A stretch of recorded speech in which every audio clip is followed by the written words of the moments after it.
ஒரு ராஜா ஊரெல்லாம் சுற்றி பார்த்துட்டு வரலாம்னு ஒரு நாள் புறப்பட்டு போனார்.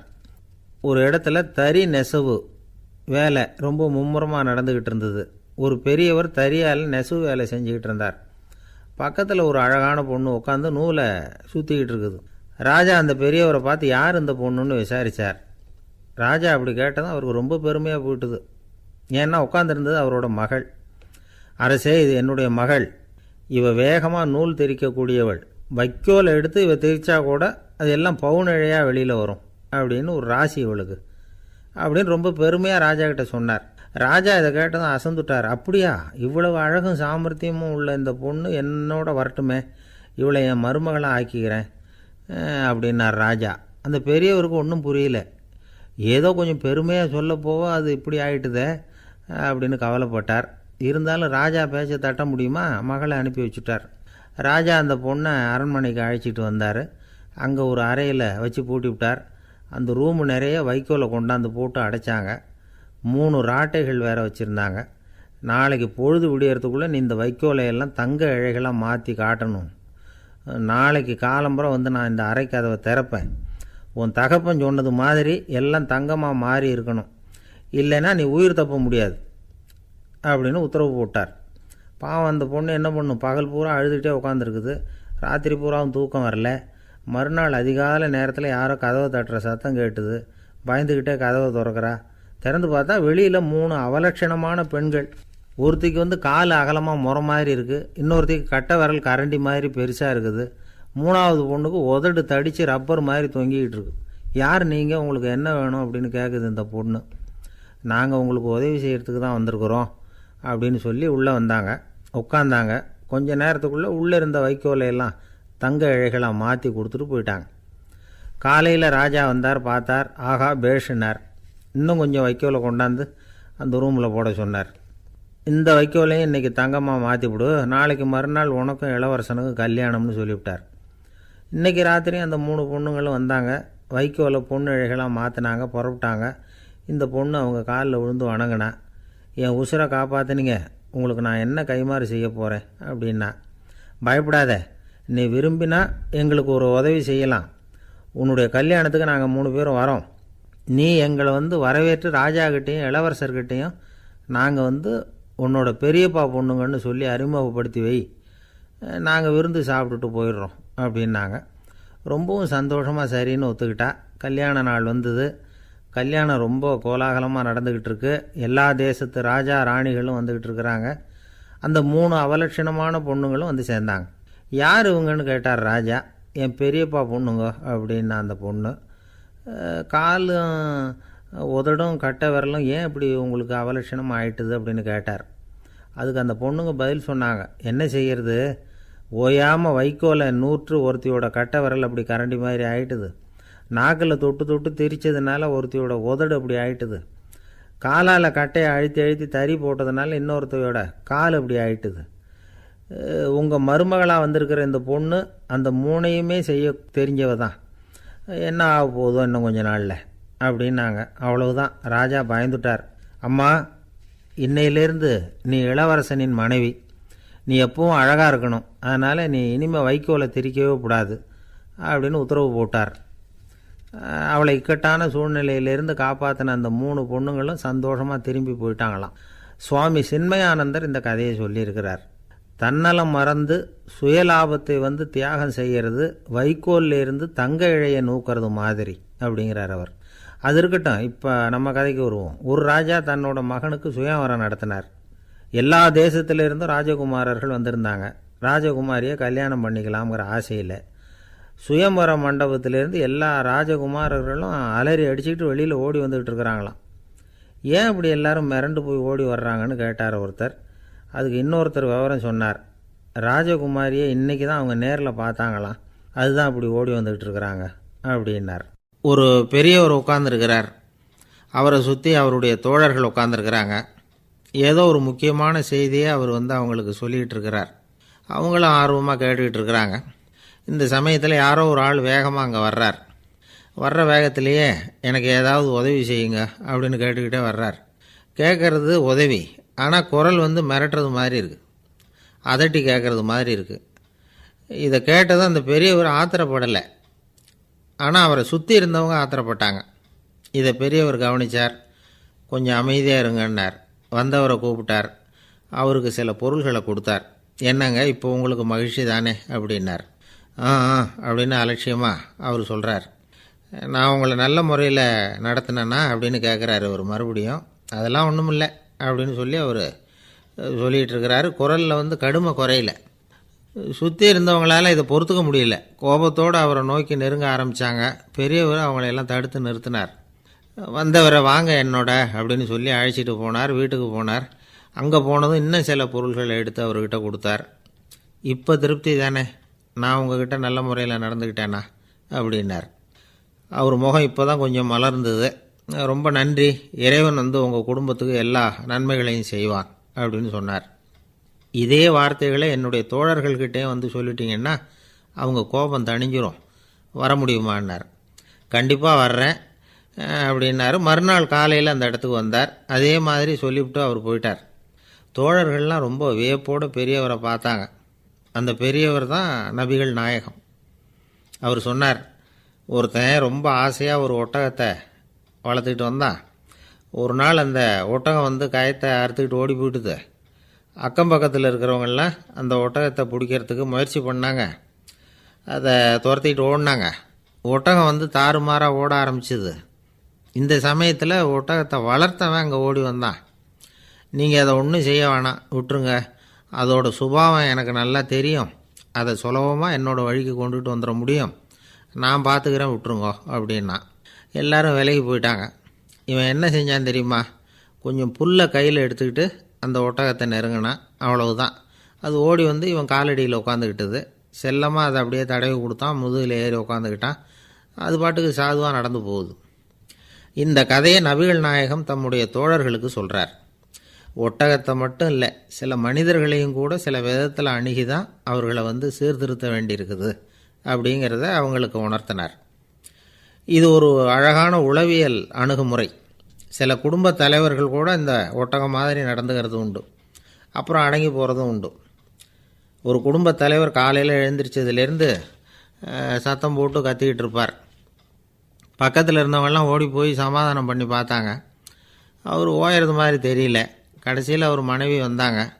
நீங்கள் எல்லாம் விலகி போயிடுங்க, அவர் சுபாவம் எனக்கு தெரியும், நான் பார்த்துக்கிறேன் அப்படின்னாங்க. சரின்னு எல்லோரும் போயிட்டாங்க. சாயந்தரமாக பார்க்குறாங்க, அவர் சத்தம் இல்லாமல் ஒரு மூலையில் உட்காந்துருக்கிறார். ரொம்ப சாதுவா. ஆச்சரியமாக இருந்தது. என்னம்மா பண்ணீங்கன்னு கேட்டாங்க. அது ஒன்றும் இல்லைங்க, ஒரு வேளை சாப்பாட்டை நிறுத்தினேன், பட்னி போட்டேன், அவ்வளவுதான் அப்படின்னாங்க அந்த அம்மா. ஒரு தடவை நாரதர் ஒரு தெரு வழியாக போய்கிட்டு இருந்தார். வழியில் ஒருத்தர் வேத சாஸ்திரம்லாம் படிச்சுக்கிட்டு உட்காந்துருந்தார். அவர் நாரதரை பார்த்து எங்கே போயிட்டுருக்குறீங்கன்னு கேட்டார். கடவுளை பார்த்துட்டு வரலாம்னு போயிட்டுருக்கிறேன் அப்படின்னார் நாரதர். அப்படின்னா அவர்கிட்ட எனக்கு எப்போ முக்தி கிடைக்கும்னு கேட்டுட்டு வாங்களேன் அப்படின்னார் இவர். சரி, கேட்டு வரேன் அப்படின்னு சொல்லிவிட்டு நாரதர் நடந்தார். கொஞ்சம் தூரத்தில் ஒரு மரத்தடியில் ஒரு தொழிலாளி செருப்பு தைச்சிக்கிட்டு உட்காந்துருந்தார். அந்த ஆளும் அதே மாதிரி கேட்டுக்கிட்டார். எனக்கு எப்போ முக்தி கிடைக்கும்னு கடவுள்கிட்ட கேட்டுக்கிட்டு வாங்களேன்னார். அவர்கிட்டையும் சரின்னு சொல்லிவிட்டு நாரதர் நேராக வைகுண்டத்துக்கு சேர்ந்தார். கடவுளை பார்த்தார். இவங்க 2 பேரும் சொல்லி அனுப்பின விஷயத்தை பற்றி கேட்டார்.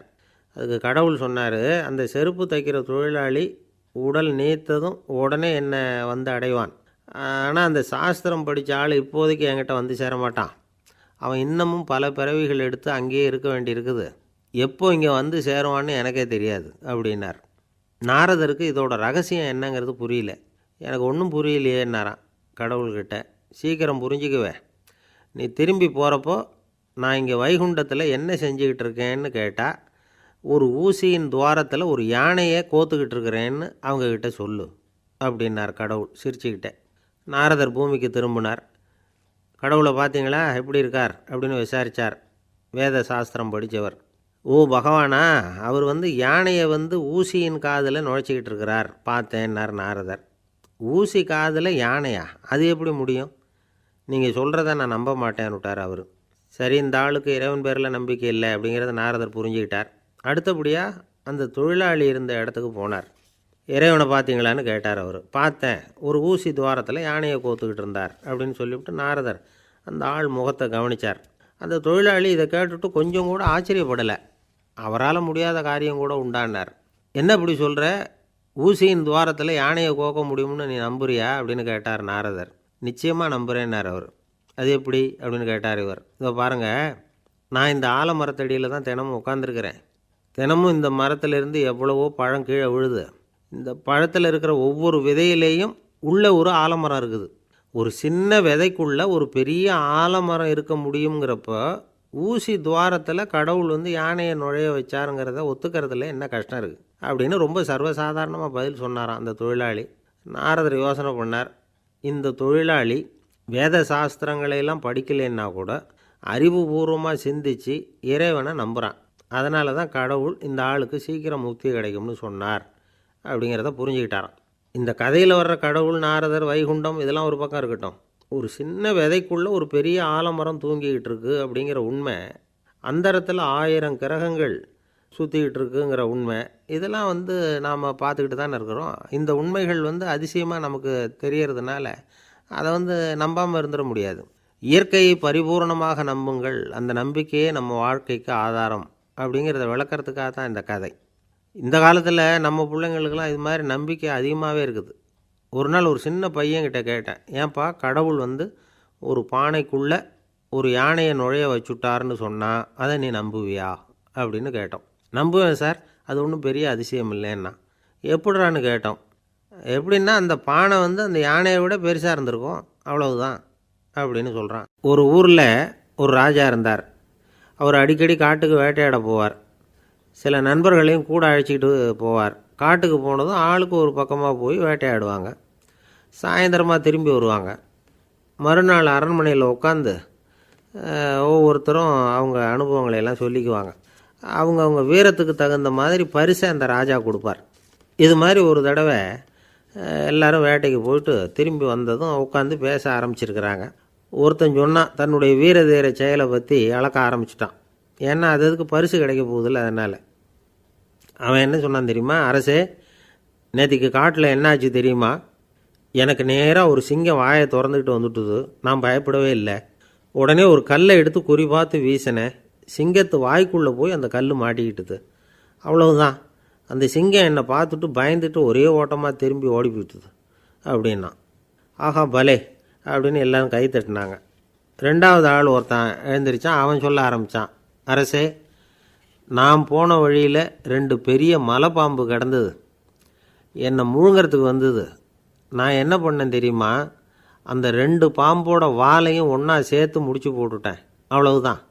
அது அங்கே இழுக்க இது இங்கே இழுக்க முடிச்சு நல்லா இறுகி போட்டுது அப்படின்றான். ஆஹா அற்புதம்னு சொல்லி எல்லாரும் கை தட்டினாங்களாம்.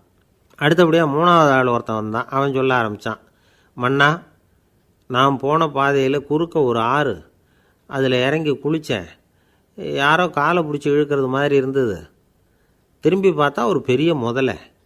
நான் உடனே அப்படியே ஒரு துள்ளல் துள்ளி அது முதுகில் போய் உக்காந்துக்கிட்டேன். அதை அப்படியே கரைக்கு நீந்த வச்சேன். கரைக்கு சேர்ந்ததும் அப்படியே ஒரே துள்ளி குதித்து கரைக்கு வந்துட்டேன் அப்படின்றான். அவன் தன்னுடைய வீரத்தை அப்படி சொல்லியிருக்கான். அடடா எப்பேற்பட்ட வீரம் அப்படின்னு எல்லாரும் கை தட்டினாங்களாம். 4வது ஆள் எழுந்திரிச்சான். மன்னா, நான் போன இடத்துல ஒரு கரடி என்னை துரத்த ஆரம்பிச்சுட்டுது. நான் ஒரு மலை உச்சிக்கு வந்துட்டேன். அதுக்கப்புறம் ஒரு அடி எடுத்து வச்சாலும் அதில் பாதாளத்தில் விழ வேண்டியது தான். அந்த நேரம் பார்த்து ஒரு பெரிய ராட்சச கழுகு அந்த பக்கமாக பறந்து வந்தது. நான் உடனே அப்படியே உயர எழும்பி அந்த கழுகோட காலை பிடிச்சிக்கிட்டேன். அப்படியே தொங்கிக்கிட்டே வந்தேன். ஒரு நல்ல இடம் வந்ததும் தொப்புன்னு கீழே குதித்து நடந்து வந்துட்டேன்னா. இதுக்கும் எல்லோரும் கை தட்டுறாங்க. கடைசியாக ஒரு ஆள் எழுந்திரிச்சான். அரசே, நான் போன வழியில் ஒரு பெரிய யானை குறுக்க வந்தது. பயங்கரமாக சத்தம் போட்டுக்கிட்டே வந்தது. நான் பயந்து ஓடலை. உடனே என்ன பண்ணேன் தெரியுமா? அந்த யானையோட வாலை பிடிச்சி தூக்கினேன். தலைக்கு மேலே தூக்கி கரன்னு சுற்றினேன். வேகமாக சுற்றி வீசி எறிஞ்சேன். அவ்வளவுதான். அதே ஸ்பீடில் அந்த யானை மேலே போக ஆரம்பிச்சுட்டுது. இன்னும் கூட அது போய்கிட்டே தான் இருக்குது, கீழே விழவே இல்லைன்னா. இதை கேட்டதும் ராஜாவுக்கு கோபம் வந்துட்டுது. என்னை என்ன முட்டாள்னு நினச்சிக்கிட்டு பேசுகிறியா? யானையை நீ வாலை பிடிச்சி தூக்குன, அதை நான் நம்பணுமா அப்படின்னார். உடனே இவன் பணிவாக பதில் சொன்னான், அரசே, ஒரு சிங்கத்து வாயில் கல் மாட்டிக்கிட்டதை நம்புறீங்க, மலைப்பாம்பு வாலை பிடிச்சி முடிச்சு போட்டதை நம்புறீங்க, முதல்ல முதுகலை சவாரி பண்ணதையும் நம்புறீங்க, கழுகு காலை பிடிச்சிக்கிட்டு பறக்கிறதையும் நம்புறீங்க. அப்படி நம்புறப்போ நான் சொன்னதை மட்டும் நம்பக்கூடாதா அப்படின்னு கேட்டானான். பொய் சொன்னவங்கெல்லாம் தலையை தொங்க போட்டுக்கிட்டாங்களாம். ராஜா அவங்கள பார்த்து சொன்னாராம், நீங்கள் எல்லாரும் என்னை முட்டாளாக்கியிருக்கிறீங்க. கடைசியாக பேசின இவன் தான் எனக்கு உண்மை எது பொய் எதுங்கிறத புரிய வச்சிருக்கிறான். இவன் தான் உண்மையான தைரியசாலி அப்படின்னு சொல்லி அவனுக்கே பரிசையெல்லாம் கொடுத்து பாராட்டினாராம். இப்படி ஒரு கதை. உண்மையை நிலைநாட்டுகிறவன் தான் உண்மையான வீரன் அப்படிங்கிறத இதிலிருந்து நாம் புரிஞ்சுக்கணும். இந்த காலத்துல எல்லாம் பொய் சொன்னால் தான் பிழைக்க முடியுங்கிறது ஒரு சில பேரோட நம்பிக்கை. ஒரு அப்பாவுக்கு தன் மகனுக்கு பொய் சொல்ல தெரியலையேங்கிற கவலை. பொய் சொன்னால் தான் இந்த உலகத்தில் பிழைக்கலாம், ஆனால் இவனுக்கு அது தெரியலையே, அதனால் இவனை அழைச்சிட்டு போய் நடுக்கடலில் விட்டுட்டு வந்துடுவோம் அப்படின்னு அழைச்சிட்டு புறப்பட்டான். கடற்கரைக்கு போனான். மகனுக்கு சந்தேகம், எங்கேப்பா என்னை அழைச்சிட்டு போகிறேன்னு கேட்டிருக்கான். கடலில் மீன் பிடிக்க கற்றுக் கொடுக்க போகிறேன் உனக்கு அப்படின்னானா. நான் ஏற்கனவே மீன் பிடிச்சிட்டேனேன்னானா இவன் மகன். எங்கே அதுன்னு கேட்டிருக்கான் அப்பங்காரன். சுட்டு சாப்பிட்டுட்டேன்ருக்கான் புள்ள. அப்பங்காரன் பார்த்தான், சரி நம்ம புள்ள பொழைச்சிக்கோ அப்படின்னு சொல்லி திருப்பி அழைச்சிட்டு வந்துட்டானா. ஒரு ஆள் அசையாமல் கிடக்கிறார். அவர் இருக்காரா போயிட்டாராங்கிறத எப்படி முடிவு பண்ணுறோம்? அவர் மூக்குக்கு முன்னாடி புறங்கையை வச்சு பார்க்குறோம், மூச்சு வருதா இல்லையா அப்படிங்கிறத கண்டுபிடிக்கிறதுக்காக. மூச்சுங்கிறது அவ்வளவு முக்கியமான ஒரு விஷயம். சுவாசம் இல்லைன்னா எதுவுமே இல்லை. நம்ம பூமி இருக்க அது கூட சுவாசிக்குதுங்கிறத சோவியத் விஞ்ஞானிகள் கண்டுபிடிச்சிருக்கிறாங்க. பூமிக்கு மேலே இருக்கிற மண் அடுக்கில் காற்றில் உள்ள ஆக்சிஜன் ஆக்சிகரணம் அடையுது அப்படின்னு தான் இதுவரைக்கும் எல்லோரும் நம்பிக்கிட்டு இருந்தாங்க.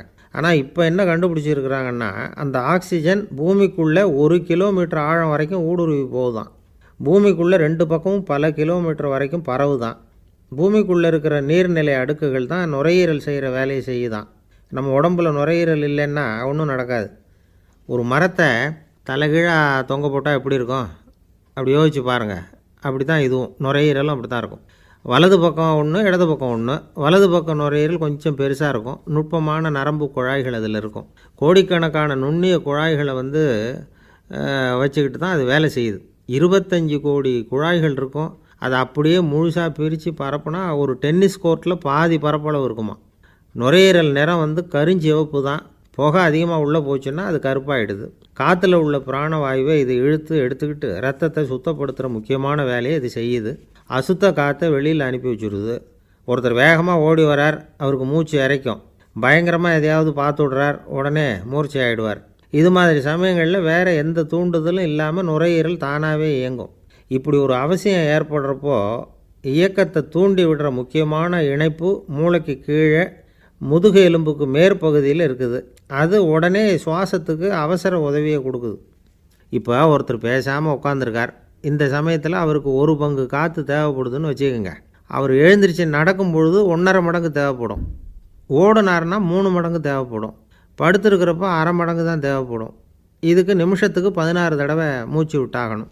இப்படி சாதாரணமாக உள்ளே இழுக்கிற காற்று கொஞ்சம்தான் இருந்தாலும் இது மாதிரி 8 மடங்கு காற்றை உள்ளே இழுத்து வச்சுக்கிற சாமர்த்தியம் நுரையீரலுக்கு இருக்குதான். தண்ணி, நுண்கிருமிகள், ரசாயன பொருள் இப்படி எது உள்ளே போனாலும் நுரையீரல் சமாளிச்சுக்கும். 30 வருஷமாக விடாத புகை பிடிக்கிறவர் தொடர்ந்து உள்ளே அனுப்பி வைக்கிற புகையை கூட சமாளிக்குதுன்னா பார்த்துங்களேன். உள்ளே போகிற புகை நுட்பமான சுவாச முடிச்சுகளை அழிச்சு விடுது. கறி புகை அது மேலே படிஞ்சு உபயோகம் இல்லாமல் பண்ணிவிடுது.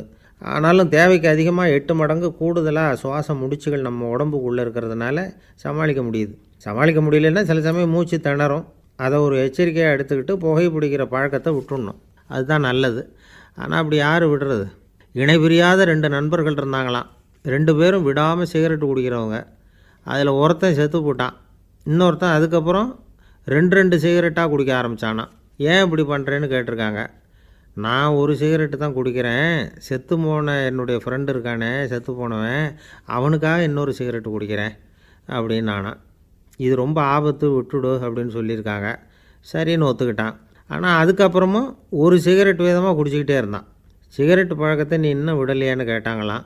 அந்த பழக்கத்தை நான் எப்போவோ விட்டுட்டேன், இப்போ நான் குடிக்கிறது என் ஃப்ரெண்டுக்காக அப்படின்னு நானா.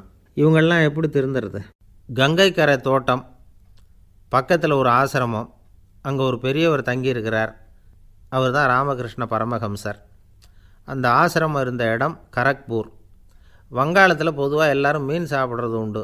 கங்கையில் குளிச்சுட்டு கையில் ஒரு மீனோடு வர்றது வழக்கம். இவர் இருக்கிற இடத்துக்கு கங்கையில் படகு வழியாக வரணும். அப்படி தான் எல்லோரும் வருவாங்க. வர்றவங்கள ஒன்று கூட்டி ஆன்மீக விஷயங்களை பற்றி பேசிக்கிட்டு இருப்பார். ஒவ்வொரு நாள் ஒவ்வொருத்தர் நகரத்துக்கு போகணும். வரும்பொழுது மீன் கொண்டுக்கிட்டு வரணும். அதுக்கு ஒரு அட்டவணையே உண்டு ஆசிரமத்தில்.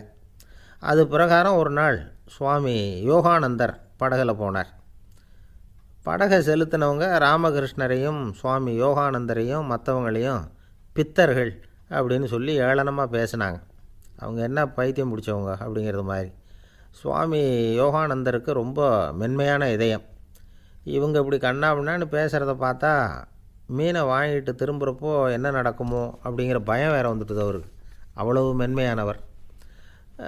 இதை தெரிஞ்சுக்கிட்ட ராமகிருஷ்ணர் யோகானந்தா இங்கே வா அப்படின்னு கூப்பிட்டார். இவர் கண்ணீரை தொடச்சிக்கிட்டே கிட்ட போனார். சொன்னார், ஐயா, படகு ஓட்டுறவங்க உங்களை பற்றி மோசமாக பேசுகிறாங்க. என்ன திட்டினா பரவாயில்ல, ஆனால் உங்களை அவங்க திட்டுறாங்க, அதை என்னால் தாங்கிக்க முடியல அப்படின்னார். இதை கேட்டதும் ராமகிருஷ்ணருக்கு கோபம் வந்துட்டு தான். என்னது, உன்னுடைய குருவை பற்றி அவங்க மோசமாக பேசும்பொழுது நீ சும்மா இருந்தியா? வெளியில் போ அப்படின்னு விட்டார். குரு நிந்தனை செய்கிறப்போ அதை கேட்டுக்கிட்டு சும்மா இருக்கலாமா? குரு நிந்தனையை கேட்டால் பாவம் இல்லையா? என்னை தூற்றும்போது அவங்க பாவம் செய்கிறாங்க, அதை கேட்டுக்கிட்டு நீ சும்மா இருந்தால் நீயும் பாவம் செய்கிற அப்படின்னாராம். அடுத்த நாள் சுவாமி நிரஞ்சனானந்தர் போக வேண்டிய நாள். இவர் படகுல போகும்பொழுதும் அதே மாதிரி நடந்து தான். அவங்க மோசமாக பேச ஆரம்பித்தாங்க, திட்ட ஆரம்பித்தாங்க. அப்படி கேலி பண்ண ஒருத்தனை இவர் என்ன பண்ணார், பலார்னு கன்னத்தில் அரைஞ்சிட்டார். இன்னொருத்தனை கங்கையில் தூக்கி எறியறதுக்கும் தயாராகிட்டார். அதுக்கப்புறம் அவங்க யாரும் வாயை திறக்கலை. மீன் வாங்கிட்டு வர்றப்பவும் படகுல ஒரே அமைதி. அவ்வளவு பயம் அவங்களுக்கு. ராமகிருஷ்ணர் கூப்பிட்டு விசாரித்தார் என்ன நடந்ததுன்னு. இவர் சொன்னார், அவர் யோகானந்தா போகும்பொழுது என்ன நடந்ததோ அப்படியே தான் இப்போவும் நடந்தது. குரு நிந்தனை செய்கிறத கேட்டுக்கிட்டு நான் சும்மா இருப்பேனா? ஒருத்தனை அப்படியே அரைஞ்சுட்டேன், இன்னொருத்தனை ஆற்றுல தூக்கி போட்டுருவேன்னு பயமுறுத்தினேன், அவ்வளவுதான் அப்படின்னாராம். இப்போவும் ராமகிருஷ்ணருக்கு கோபம் வந்துட்டு தான். என்ன இது, அணியறது காஷாயம், இருக்கிறது ஆசிரமம், உனக்கு இவ்வளவு கோபம் வந்ததுன்னா அப்புறம் என்னத்துக்கு ஆசிரமத்தில் இருக்கணும்? பிரம்மச்சாரி எப்பவும் அமைதியாக இருக்கணும் அப்படின்னு அறிவுரை சொன்னாராம் ராமகிருஷ்ணர். அப்போ இவர் கேட்டாராம், ஏங்க அவருக்கு ஒரு விதமான அறிவுரை சொன்னீங்க, எனக்கு வேறு விதமாக அறிவுரை சொல்கிறீங்க, இதில் எது உண்மை அப்படின்னு கேட்டிருக்கார்.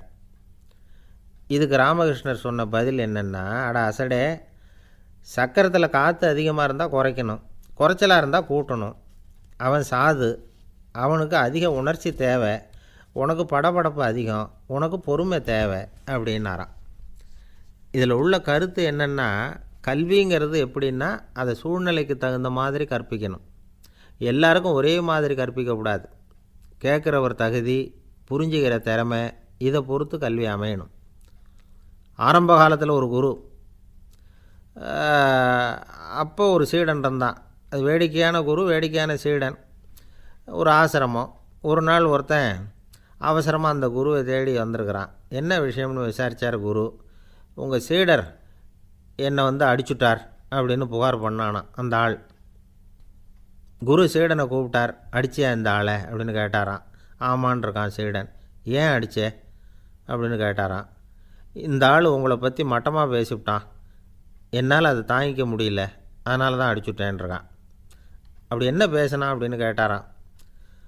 உன்னுடைய குருநாதர் இப்போல்லாம் அர்த்தமில்லாமல் பேச ஆரம்பிச்சிட்டார் அப்படின்னு சொல்லிவிட்டான், அதனால தான் அடிச்சுட்டேன் அப்படின்னானா.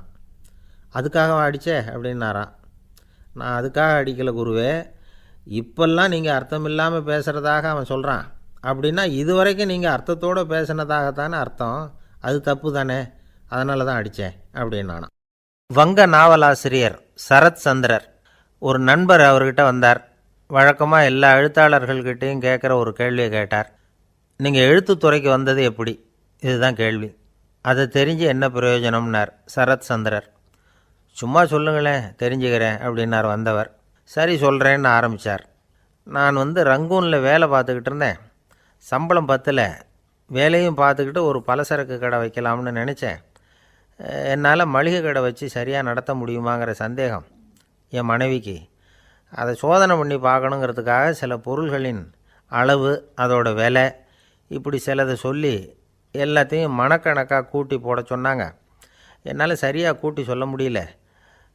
உங்களால் மளிகை கடை நடத்த முடியாதுன்னு சொல்லிவிட்டாங்க. உடனே என்ன பண்ணுறது, வேறு வழி இல்லை, கதை எழுத ஆரம்பிச்சிட்டேன் அப்படின்னார். கேட்டவருக்கு சிரிப்பு வந்துட்டு தான். சரத் சந்திரர் ஒரு பக்கம் சீரியஸான நாவல்கள், சிறுகதைகள் எழுதியிருந்தாலும் அவருடைய இன்னொரு பக்கம் வேற விதம். நண்பர்கள்கிட்ட பேசும்பொழுதும் சரி, அவர்களுக்கு கடிதங்கள் எழுதும்போதும் சரி, கேலியும் கிண்டலும் நகைச்சுவை உணர்வும் அதிகமாக இருக்கும். காந்திஜி ஒரு சமயம் கல்கத்தாவுக்கு வந்திருந்தார். தேசபக்தர்கள் பல பேர் அவர்கிட்ட பேசிக்கிட்டு இருந்தாங்க. அப்போது சரத் சந்திரரும் அங்கே இருந்தார். கிரண் சங்கர் ராய் அப்படிங்கிறவரும் அங்கே இருந்தார். அவர் சொன்னாராம், காந்திஜியோட பழகிய முதல் வங்காளி நான் தான். போயர் யுத்த காலத்தில் இவர் லண்டனுக்கு வந்திருந்தப்போ என்கிட்ட தான் வங்காள மொழி கற்றுக்கிட்டார் அப்படின்னாராம். உடனே சரத் சந்திரர் காந்திஜியை பார்த்து, இவர் உங்களுக்கு வங்காள மொழி கற்றுக் கொடுத்தது உண்மைதானா அப்படின்னாராம். ஆமான்னாராம் காந்தி. அதனால தான் உங்களால் வங்காள மொழி கற்றுக்க முடியல அப்படின்னாராம். எல்லாரும் சிரித்தாங்களாம். சரத் சந்திரர் சாம்தாபேர் அப்படிங்கிற கிராமத்தில் தங்கியிருந்தார். ஒரு இலக்கிய நிகழ்ச்சியில் கலந்துக்கிறதுக்காக. அதுக்காக ஒரு கல்கத்தாவுக்கு போக வேண்டிய சூழ்நிலை. அதுக்காக புறப்பட்டார். அந்த சமயத்தில் பின்னாடி இருந்து யாரோ அவரை கூப்பிட்டாங்க. இப்படி கூப்பிட்டவரை பார்த்து இன்னொருத்தர் யாரோ அதட்டி இருக்கிறாங்க. போகிறவரை ஏன் இப்படி கூப்பிடுறீங்க அப்படின்னு. ஏன் கூப்பிட்டா என்னன்னு கேட்டிருக்கார் சரத் சந்திரர். புறப்படுறவங்கள பின்னாடி இருந்து கூப்பிடுறது அபசகுனம், போகிற இடத்துல ஏதாவது ஆபத்து வரலாம் அப்படின்னு அதுக்கு விளக்கம் கொடுத்துருக்கிறார் அவர். உடனே சரத் சந்திரர் சொன்னாராம், இதோ இவங்க என்னை இலக்கிய கூட்டத்துக்கு அழைச்சிட்டு போகிறாங்களே, இதை விட வேறு என்ன ஆபத்து வந்துட போகுது அப்படின்னாராம். இப்படி சரத் சந்திரருக்கு இயல்பாகவே நகைச்சுவை உணர்வு உண்டு. அவருடைய நண்பர் ஒருத்தர் வீட்டுக்கு கூப்பிட்டுருந்தார். அங்கே ஒரு கச்சேரிக்கு ஏற்பாடு பண்ணியிருந்தாங்க. சரத் சந்திரருக்கு இயல்பாகவே கச்சேரியில் நீண்ட ஆலோசனையெல்லாம் கேட்குறதுக்கு பொறுமை இருக்காது. அதனால் மெதுவாக பாட போகிறவர் எப்படி அப்படின்னு கேட்டிருக்கார். அவருக்கு ரொம்ப நல்லா பாட தெரியும் அப்படின்னு சொல்லியிருக்கிறாங்க. அதுக்கு சரத் சந்திரர், பாட தெரியுங்கிறது சரி, பாட்டை நிறுத்த தெரியுமா அதை சொல்லுங்கள் முதல்ல அப்படின்னாராம். ஐயா, உங்கள் பேரை தொடர்ந்து தினம் கேட்டுக்கிட்டு இருக்கிறேன் அப்படின்னார் ஒருத்தர். தொடர்ந்து கேட்குறீங்களே, உங்களுக்கு காது வலிக்கலையா அப்படின்னு கேட்டோம். பேசுகிற உங்களுக்கே வாய் வலிக்கலை அப்படிங்கிறப்போ கேட்குற எங்களுக்கு எப்படி காது வலிக்கும் அப்படின்னார். நம்ம உடம்பில் ஒரு அதிசயம் என்ன தெரியுமா? ரொம்ப நேரம் நாம் நடக்கிறோம்னு வச்சுக்கோங்க, கால் வலிக்கும். ரொம்ப நேரம் வேலை செஞ்சால் கை வலிக்கும், உடம்பு வலிக்கும். ரொம்ப நேரம் பார்த்துக்கிட்டே இருந்தால் கண்ணு வலிக்கும். ரொம்ப நேரம் பேசிக்கிட்டே இருந்தால் வாய் கூட வலிக்கும். ஆனால் ரொம்ப நேரம் கேட்டுக்கிட்டே இருக்கிறதுனால காது வலிக்கிறது இல்லை.